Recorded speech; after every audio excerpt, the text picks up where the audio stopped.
Hello my dear students, बहुत बहुत स्वागत है सभी लोगों का नर्सिंग अड्डा 24/7 पे। कैसे हो आप सब लोग? एंड आई रियली होप कि आपकी तैयारी भी बहुत अच्छी चल रही होगी। लेकिन तैयारी के साथ साथ में एक बहुत ही बड़ी चीज़ है जो बच्चे बहुत ज़्यादा फेस करते हैं, वो है बर्नआउट। यानी होता क्या है कि जब हम बहुत लंबे टाइम तक तैयारी करने के लिए बैठे हुए होते हैं और जो चीज़ें हमें चाहिए, जब हमें वो चीज़ें नहीं मिलती है तो हम बहुत ज़्यादा एग्जॉस्ट हो जाते हैं, बहुत ज़्यादा परेशान हो जाते हैं। फेलियर का सोच सोच के बहुत ज़्यादा डिमोटिवेट हो जाते हैं और तैयारी करना ही छोड़ देते हैं कि यार नहीं, हमसे तो हो ही नहीं पाएगा, हमारे बस की बात नहीं, हमसे नहीं हो पाएगा। तो ये वीडियो मैंने स्पेसिफिकली ऐसे बच्चों के लिए बनाई है जो बहुत ज़्यादा बर्नआउट हो चुके हैं, बहुत टाइम से तैयारी कर रहे हैं, बहुत परेशान है, बहुत तनाव में है कि यार कैसे करें, हमसे नहीं हो पा रहा है, बहुत ज़्यादा फेलियर को फेस कर रहे हैं। या वो बच्चे जो अभी तैयारी करने बैठे हुए हैं, आगे चल के कुछ भी होता है तो ज़्यादा परेशान ना हो, ज़्यादा तनाव में ना जाए, ज़्यादा स्ट्रेस ना ले। तो ये वीडियो आपको एंड तक ज़रूर देखनी है क्योंकि ये वीडियो आपको बहुत ज़्यादा मोटिवेशन देगी, तो ज़रूर देखना ये वीडियो। तो इस वीडियो में सबसे पहले मैं बात करूंगी बच्चे बर्नआउट क्यों फेस कर रहे हैं। यानी जब आप नर्सिंग एग्जाम की प्रिपरेशन कर रहे हो तो कौन कौन से स्ट्रगल्स है जो आप अपनी लाइफ में फेस करते हो जिसकी वजह से बच्चे बहुत ज़्यादा टेंशन में रहते हैं, बहुत ज़्यादा स्ट्रेस में रहते हैं। तो एक एक करके सारे ही पॉइंट्स के ऊपर अपन डिस्कस करने वाले हैं। तो चलिए स्टार्ट करते हैं। तो सबसे पहले बात करते हैं भाई, क्या क्या बर्नआउट किस वजह से होता है, मतलब कैसे पता चलेगा कि आप बर्नआउट फील कर रहे हो, आप तनाव में हो, आप बहुत मानसिक रूप से आप बहुत ज्यादा थक चुके हो। How will you find out, आपको कैसे पता चलेगा? तो इसका क्या होता है कि देखो, बर्नआउट सिर्फ हम ये नहीं बोलते कि बर्नआउट सिर्फ थकावट है, एक मेंटल एग्जॉशन होता है, ये मानसिक थकावट है। और जितना फिजिकल चीजें अफेक्ट नहीं करती ना, उससे ज्यादा मेंटल चीजें बहुत ज्यादा अफेक्ट करती है। तो जब आप बहुत ज्यादा मानसिक रूप से थकावट फील करते हो तो क्या क्या सिम्टम, कैसे पता चला है कि यार बस अति हो चुकी है अब? तो एक तो होता क्या है कि आप बहुत ज्यादा एग्जॉस्ट फील करोगे, मतलब आप सोकर आप उठ रहे हो ना, तो उसके बाद भी आप बहुत ज्यादा थकावट फील कर रहे हो, आपका दिमाग काम ही नहीं कर रहा है, बहुत ज्यादा थके हुए हो, कुछ सोच नहीं पा रहे हो, कुछ समझ नहीं पा रहे हो। ये होता है, आप बेशक कितने ही घंटे की नींद लेके उठ जाओ तब भी आपके साथ ये चीज होगी। ठीक है, और क्या हो सकता है? इरिटेबिलिटी और इमोशनल नमनेस, बहुत ज्यादा इरिटेटेड रहते हो आप। ठीक है, कोई आपसे कुछ बात करने की कोशिश कर रहा है, कोई आपको बाहर बुला रहा है, कहीं बाहर जाना है, कुछ भी हो, आप बहुत ज्यादा इरिटेट, हर चीज में बहुत इरिटेटेड रहते हो और इमोशनली काफी नम हो चुके हो। मतलब दिमाग के अंदर इतनी उथल पुथल मची होती है कि अब आप पढ़ने तो बैठे हो, आप कॉन्स्टेंटली पढ़ तो रहे हो, लेकिन जो भी चीजें आप याद कर रहे हो वो दिमाग में जा ही नहीं रही है, जिसकी वजह से आप और इरिटेट हो रहे हो कि यार मैं पढ़ तो रही हूँ, मुझे याद क्यों नहीं हो रहा है, मैंने इस चीज को 10 बार पढ़ लिया पर मुझे याद ही नहीं हो रहा है। तो ये भी एक रीजन होता है, ये भी एक सिम्टम है बर्नआउट का कि आपके दिमाग में कोई चीज क्यों नहीं जा रही, मानसिक रूप से आप बहुत ज्यादा थक चुके हो, जिसकी वजह से जो भी चीजें आप पढ़ रहे हो वो आपके दिमाग में बैठ ही नहीं रही है। अलग एक चीज और आती है, मोटिवेशन ही नहीं है हमारे अंदर पढ़ने का, जिसकी वजह से हम सीरियसली पढ़ ही नहीं रहे, जैसे हमें पढ़ना चाहिए वैसा हम पढ़ ही नहीं रहे हैं। दूसरी बात यह है कि एक टाइम ऐसा आता है, ये उनके साथ होता है जो बहुत ज्यादा बहुत टाइम से एग्जाम्स दे रहे हैं, बहुत ज्यादा फेलियर को फेस कर रहे हैं। तो ये उनके साथ होता है कि वो ये सोचते हैं कि यार मैंने नर्सिंग चूज ही क्यों करी, मुझे नर्सिंग चूज ही नहीं करनी चाहिए थी। वो अपने प्रोफेशन से डिटैच फील कर रहे हैं कि मैं इससे अच्छा तो यार कोई और प्रोफेशन चूज कर लेना, ये नर्सिंग का एग्जाम तो मेरे से क्लियर हो ही नहीं रहा है, मैंने तो गलत ही प्रोफेशन चूज कर लिया है। तो जब इस तरीके के थॉट्स आपके माइंड में आ रहे हैं ना, तो इसका मतलब है कि आप मेंटली आप बहुत ज्यादा थक चुके हो, आपका माइंड अभी इस तरीके से काम नहीं कर रहा जिस तरीके से उसको नॉर्मली काम करना चाहिए।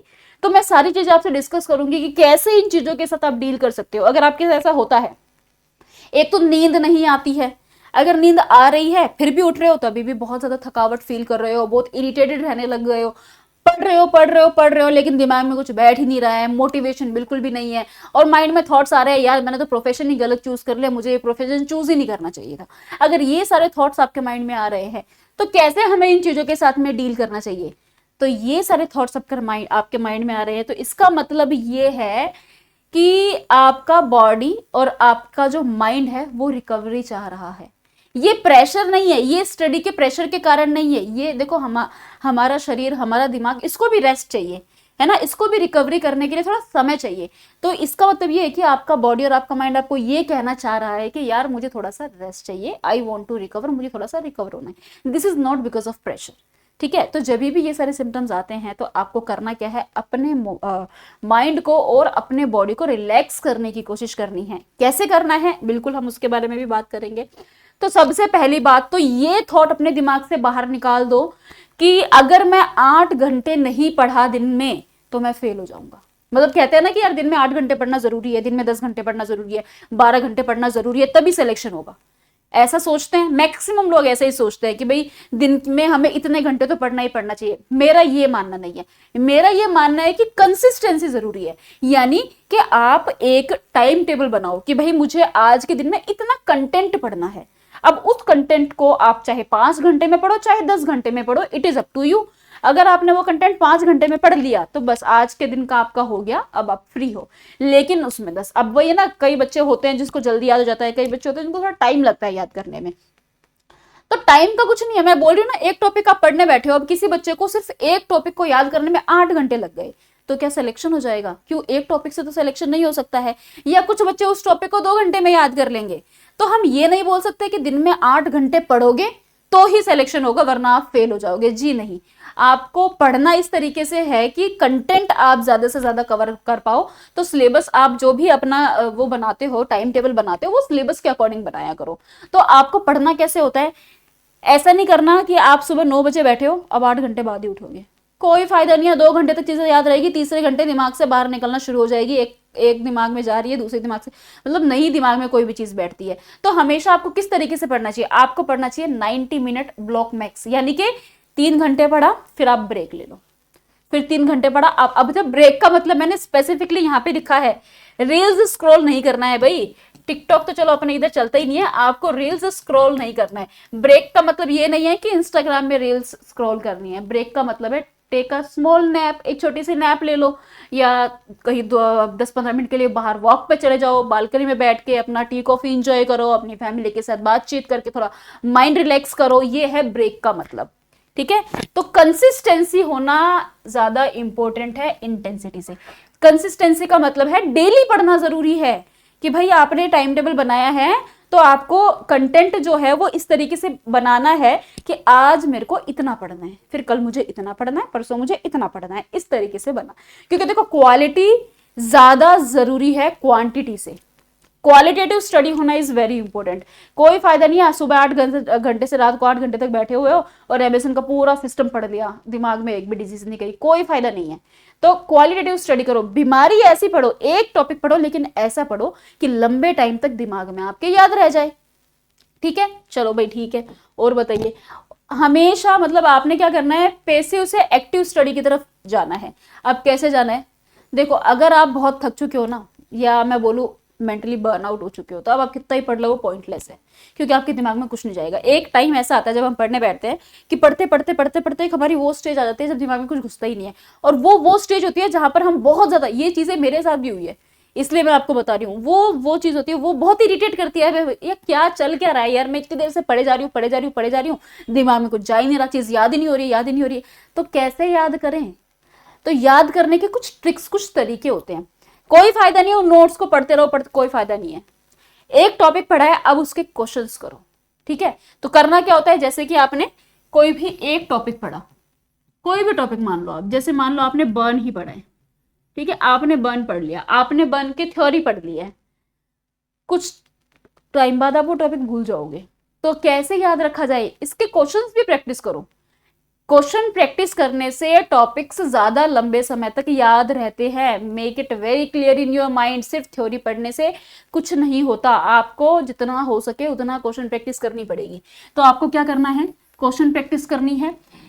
एक बहुत अच्छा तरीका होता है चीजें याद करने का कि जब आप याद करते हो ना, आप जोर जोर से बोल के याद करो, लाउडली, जो भी कंसेप्ट है आप थोड़ा बोल बोल के याद करो। बोल बोल के याद करने से चीजें ज्यादा याद हो जाती है। जैसे आपने कोई चीज याद करी, आप मिरर के सामने खड़े हो जाओ, आप जोर से बोल बोल के उस चीज को याद करो, आप देखना, आप बहुत अच्छी ट्रिक है ये, चीजें याद रहती है। तीसरी चीज, केस बेस्ड थिंकिंग करनी है। केस बेस्ड का मतलब है, जैसे हम लोग आपको एग्जाम्पल्स दे दे के पढ़ाते हैं, कोई भी टॉपिक पढ़ रहे हो ना, उसको प्रैक्टिकल के अंदर डाल दो ना, कि अगर जैसे आपके सामने कोई भी क्वेश्चन है, भाई आपके सामने एक ऐसा पेशेंट आया है, उसको ये चीजें हो रही हैं, अब इस केस में एक नर्स क्या करेगी। अब आपको कैसे सोचना है, अगर मैं वहां पर नर्स होती तो मैं क्या करती। भाई ग्रेजुएशन तो करी है ना आपने, इतनी नॉलेज तो है भाई, आप नर्स हो, आपको क्या क्या काम है आपको इतना तो पता ही है। तो आपको ये सोचना है कि अगर मैं एज अ नर्स वहां होती तो मैं कैसे करती। जो भी आप नर्सिंग का सिलेबस पढ़ने बैठे हो ना, हर चीज को ऐसे पढ़ो कि अगर मैं इस कंडीशन में होती तो मैं क्या करती। तो इससे आपको चीजें याद रहेगी, अगर एग्जाम में क्वेश्चन भी आएगा ना तो आप इस चीज को रिकॉल कर पाओगे, हाँ ये अगर मैं इस कंडीशन में होती तो मैं ऐसा होता, ये मैंने पढ़ा था। तो चीजों को इस तरीके से एग्जाम्पल्स के साथ में याद करो, एग्जाम्पल्स के साथ में याद करोगे तो बहुत अच्छे तरीके से चीजें याद हो जाएंगी।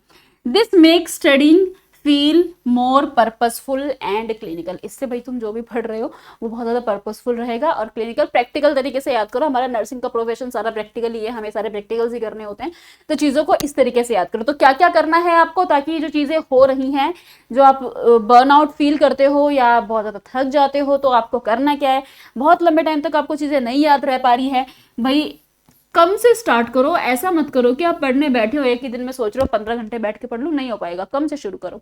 आज आपने एक टॉपिक पढ़ा है, ठीक है, उसी टॉपिक की क्वेश्चन प्रैक्टिस भी करो।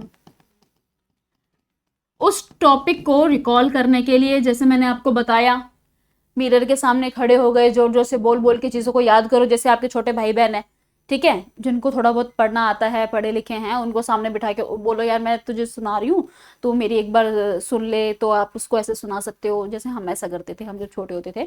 तो आप इस तरीके से पढ़ सकते हो। नहीं तो सबसे बेस्ट होता है अपना मिरर के सामने खड़े हो और अपना बोलना शुरू करो। तो ये बहुत अच्छा तरीका है ये याद करने का। चलो भाई, और क्या हो सकता है, अपने नर्वस सिस्टम को प्रोटेक्ट करना है, ठीक है, कैसे करना है, हाँ ठीक है, आप एक केयरिंग प्रोफेशन के अंदर हो तो अपने आप की केयर भी तो करना जरूरी है ना। तो डेली 20 मिनट की वॉक लो, डेली, ताकि बर्नआउट ना हो। डेली मेंटली आप एग्जॉस्ट ना हो, इसीलिए मेंटली रिलैक्स होना इज मोर इम्पोर्टेंट। तो डेली आपने करना क्या है, 20 मिनट की वॉक लेनी है। सुबह सुबह उठो, उठते ही किताब खोलने से अच्छा है कि एक 20 मिनट का वॉक लेके आ जाओ, ठीक है।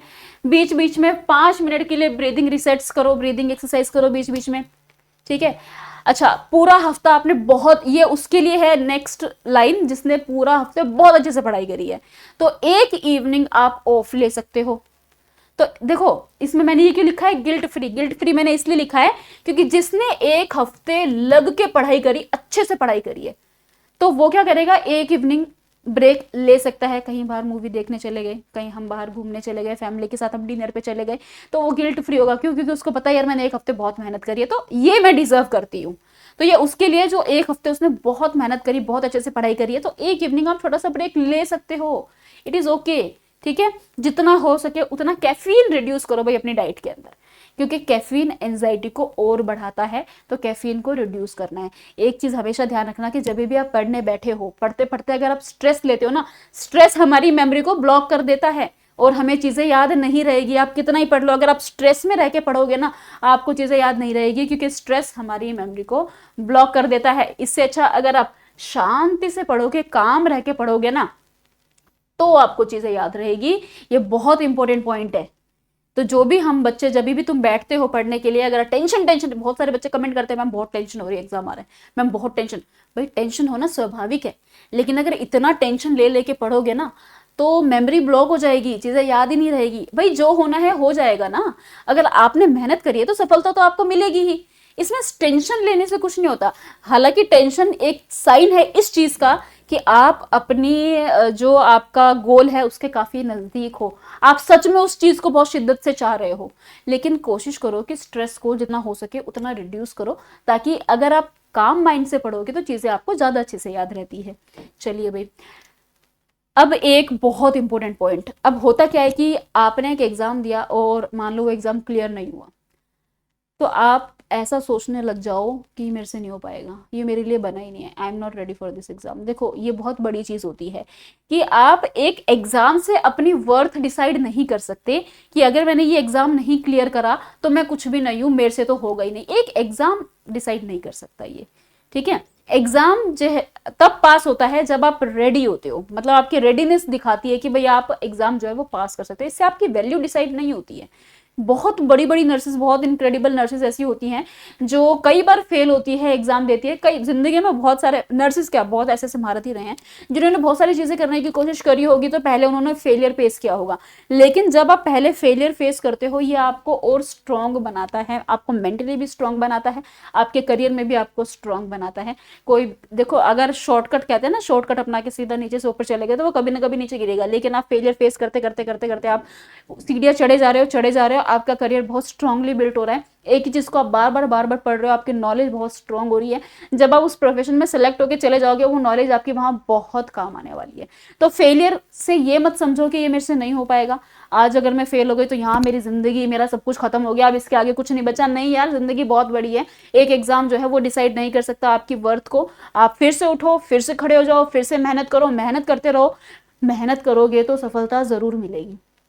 तो फिर से उठना है, फिर से मेहनत करनी है। एक फेलियर को अपनी वर्थ डिसाइड मत करने देना, ठीक है जी।